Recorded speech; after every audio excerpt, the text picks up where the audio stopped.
It is Mental Health Awareness Month, and tonight we are taking a look at an innovative way to reimagine the way that police can respond in calls of crisis.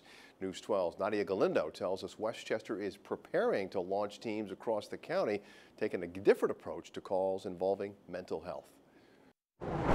Mental illness touched the life of Greenburgh Councilwoman Ellen Hendrick. My brother was mentally ill. He lived on the streets much of the time, not because my parents put him there, but that was a function of his illness. And it was on the streets where he encountered police. He was put in jail any number of times, and there was no help for him. Now the town of Greenburgh is posed to sign an agreement with Westchester County to create a mobile crisis response team to help people like her brother. This provides help. There's structure to it.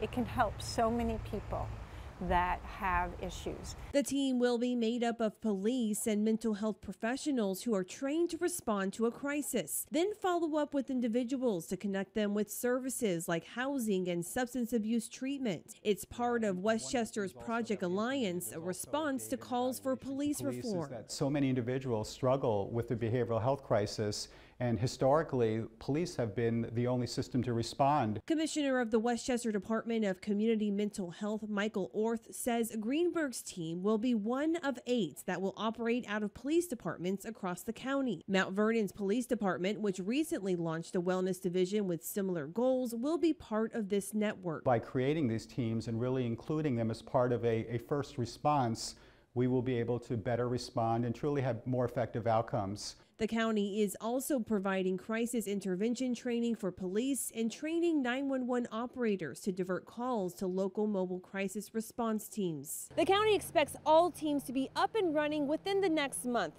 They'll also be collecting data to gauge whether adjustments are needed down the line. In Greenburgh, Nadia Galindo, News 12. Greenburgh Town Council will vote tomorrow on a resolution to create the mobile crisis response team, and it is expected to pass.